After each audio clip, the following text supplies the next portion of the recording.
4 foot deep, run PEX 8 grade with a 1 inch diameter. Yes.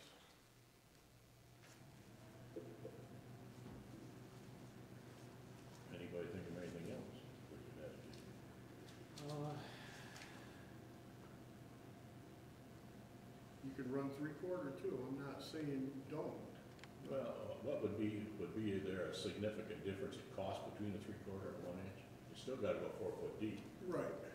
There is a little cost difference. I'm not into pricing pipe. So the people that you have bids from, they can give you that price. Okay. I mean, you know, somebody priced out PVC. PVC will work too. It's just not as durable. Too many joints. You have joints, you can get 20-foot lengths. So every 20 feet you have a joint, or if you go 10 foot, because the 20-foot lengths have a built-in hub. I do know of 2 water services in Muskegon Township that were put in with PVC. The city of Muskegon didn't like it, but my code says you can do it. It's one of the not preferred, not under city water pressures. But as far as I know, they've never failed. But you would recommend that? My preference would be PEX, yes. Because of how tough it is, how durable it is, and how easy it is to work with one joint on each end. Right. Well, we want to do it right because, you know, hopefully it'll be here for a long time, and you never know what you might add or something down the road. So if we do it right the first time, to me, it would be the better way to go. And it's been tested for over 50 years. Okay. So any plastic, the downfall is the sunlight, the UV rays. So, you know, you encase it in something and you know, it's above grade and the sun's not hitting it, it should last you a long time. Now, is there any special fittings that we have to add to it for blowing it out in the winter? Just a way to put air into it to blow it out. Just like your irrigation system, they come in with a compressor, blow it out, and open one end and blow it out to the other. Just make sure both spigots are open. Yeah. You know, it's got to be drinkable. We want that. We want volume for future use. That's why he's here, because this is his business, and this is what he would recommend, and that's why I think we ought to get our bids under. Yeah. You know. Well, it sounds like 1 inch grade A PEX. Yeah, that's what, let the contractors know, this is our speed at 4 foot down, 1 inch effects in one shot. I was in a class with some of the state inspectors, and it was on PEX pipe. It was supposed to be a generic class, but the manufacturer was the one with the Apex. And they make, it's called A, B, and C. And the bigger the letter, the less cross-linking. It's a cross-linked polymer pipe. So instead of, you know, you drop a carton of milk or a bottle pop and it splits open, this here, the fibers are like this. And with PEX, they do this. So you have more flexibility. The B and the C, if you bend it enough times, will break. In fact, the chief plumbing inspector at the time was handed one and he was told to bend it. So he's doing that, and after a little bit it split in half. And the whole time the instructor had his and he's bending it and it never broke, and that was the Apex. So, really good stuff. You see it in a lot of bids, a lot of water services and stuff. I would also recommend a tracer wire with it, Yeah. so you can locate it later on too. Okay. This is all really good information. Anything else you need to add? No, I think that he explained what I think the board explained what I needed to know. I mean, so when we put it out for bids and our people bid, they know what to bid on then. Right. So make it fair for everybody all the way around, so. Yeah, a lot of stuff I didn't know. Anybody got any more questions on it? I think I'm good now. Jim, free to go? Yeah, thank you. Thank you very much. Yeah, Jim, thanks for coming down here. We really appreciate it. But I'll sit here and listen to the whole meeting.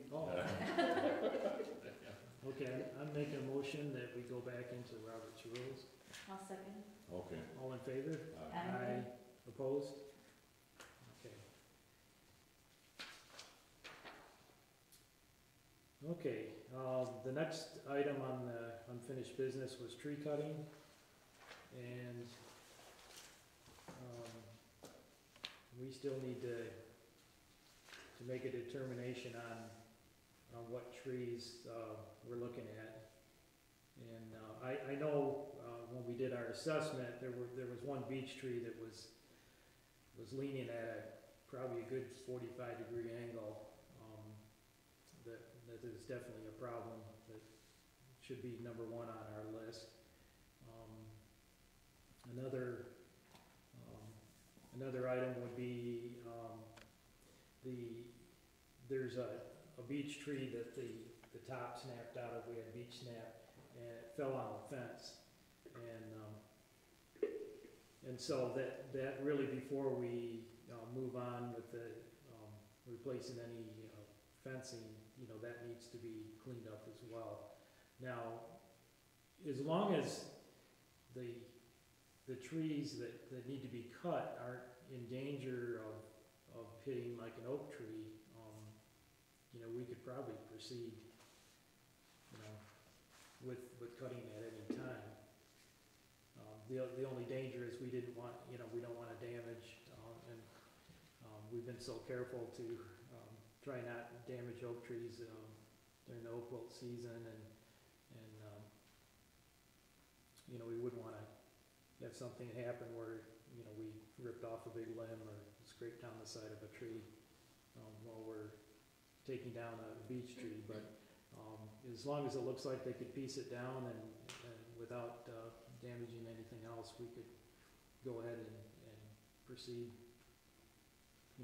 deciding which trees we want to look at. I have one gentleman coming out next Monday between 9 and 10, if anyone wants to meet me, just to give an estimate to look at the trees. Okay, that's next Monday between 9 and 10. It's from Dale's Tree Service. okay. We just have to make sure that there's not more than, there's not more than Oh, two yeah. of us. Okay. But I would be willing to meet with you on that too. Okay. Why don't you put something on the trees so that any other contractor comes out, Yeah, they get, well- there'll be a flag on the tree, Well, or just most tree contractors will, and I'll see what I have, but normally they'll put a little fluorescent Yeah, dot or or an something, X on the tree. I've got Normally a some dot for fluorescent trimming. spray paint if you want it, I'll donate it. You can spray the dot yourself, Okay, That would be, Yeah, got a couple brand new cans or whatever you're using. that'd be great. You can have, Okay. So, yeah. Yeah, I think it's a good idea, just, to put off the tree cutting, but if there's the dangerous ones, I think, I talked to him a little bit about it, and he said, it can be done, cutting down the beeches, and, he's been doing it since he was 13, et cetera, so. But I think, the more bids, the better, absolutely. and that, so, but yeah, that's the first step in it. So I don't know if anyone else has any other tree places they recommend. I'm still trying to get in touch with the people who did our cottage. I know it's probably busy or something, but, I have used, personally, RV tree up here, okay. so that's a possibility. and Muskegon Township, he went up to the cottage and cut a couple for me up there, and he was extremely cheaper than the rest. Well, Up and there. it's not always Well, cheap. he's in Muskegon Township, so It's I not always- think he could give us a bid on it. Yeah. You got Hunter living over here on River Road, he's in Fruitland Township, well, Hunter run over here backing down, And I've always used Burson's, What's that? Burson's, Sure. and he lives in the township. Yeah. How do you spell that? Berson, Oh, Bruce. okay. We lost Russ Kelly, he passed away. I just, wanna make sure that whoever we select has all the, the proper insurance and that their workers are all using the proper safety equipment. And we just don't have, some of these backyard guys that Yeah, come up the ladders and, make sure that they have, you know, the equipment to do the job right. Okay, Well, let's get started on that. okay. Sounds good. I'll try to line up, about 3 more guys and see if If I they get can hold of watch. somebody, who should I have them call or whatever? Oh, Are you gonna handle it? sure. Okay, have Run them it call all you, through Lynn, yeah. have them call Lynn. Yeah.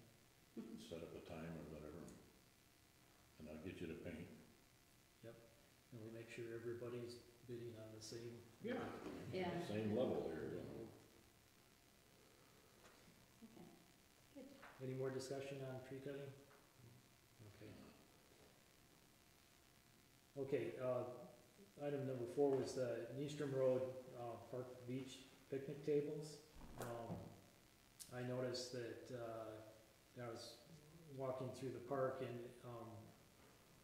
with some friends and noticed that the kids had moved one of the tables, the picnic tables, not just into the water, which they've done several times, but they moved it so far in the water it was completely under.